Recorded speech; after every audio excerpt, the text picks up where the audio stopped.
The Comrades Marathon Association has confirmed that the race's first black winner, Sam Tshabalala, has passed away. Tshabalala, who won the ultramarathon in 1989, collapsed yesterday evening around 6:30. He was taken to the Netcare in VaalPark but was announced dead on arrival. The 65-year-old and his wife of 45 years, Julia, stayed in Zamdela in Sasolburg. He's survived by 7 children and 18 grandchildren. He'll be laid to rest on Saturday in the Free State.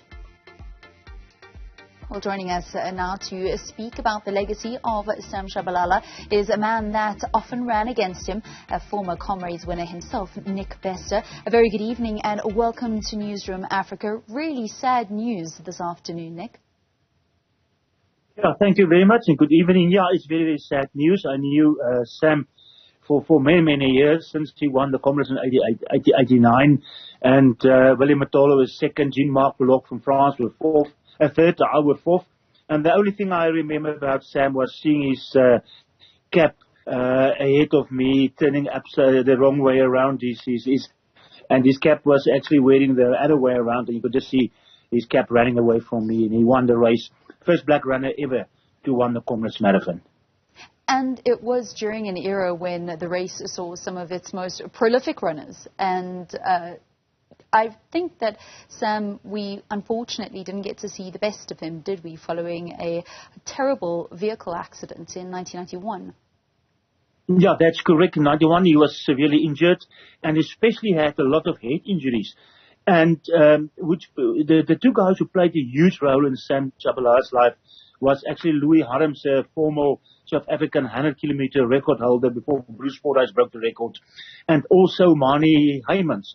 And the two of them helped Sam to get other job. They helped him to survive the accident and all the injuries he had. And he ran Comrades again. You know, also in 2008 was Sam Tshabalala's last Comrades, where he represented our club. And what was very interesting about this, it was a uprun to Pietermaritzburg. And we could find Sam after the race, and we thought he bailed the race and he went back to Durban to the hotel. And 9 o'clock that night, we realized Sam is not back yet. And we jumped in the car, raced back to Maritzburg, and we found him sleeping between a lot of guys that was giving sleeping space by the Comrades Marathon. And we woke him up. So he get lost. He did finish the race in 10 hours something, and we took him back to Durban.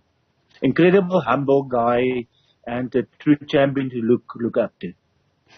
Can you tell us a little bit about that 1989 run? I suppose, you know, for the kind of history that he made during that year, it was somewhat overshadowed by the amazing run of Frith van der Merwe, because in 1989 she broke 6 hours, finished in the top 15 of the entire race. But it was that same year that Tshabalala actually broke down so many barriers for black runners. Yeah, you're correct. Sam won the race, and Frith was only 14 places back in 15th position. It was overshadowed, but he will always be remembered as the first black South African runner who broke the barriers for a lot of South African black runners afterwards who won the race in style. Willem Matolo that day, who came second, New York marathon winner. And was also, you know, one of the unlucky top South African black runners who never were able to win the Comrades Marathon. But we just see in the footsteps follow Tete Morena this year, Diana, Edward Mutivi, the last race before COVID, and Bongmusa Mutembo. So there's a host of black runners who followed in Sam's footsteps, but Sam was the pioneer of the Comrades Marathon for black runners to win the race. Nick, can you tell us a little bit more about Sam? Yeah, Sam, when he won the race in 89, yeah, it was actually very sad that the guys he worked with said, yeah, but how can, you know, he flying around in aeroplanes and they're not able to do that. And that is where Louis Harms and Mani Heymans stepped in. They took him away from that, and they gave him a proper job to work. They managed all his winnings of Comrades. His kids is going to university. He bought a house. His house was paid off. So luckily he had people who look after him after he won the race. And that is sad about some runners these days. You know, they don't think about the future. But Sam was well looked after by the people who adore him and look up to him.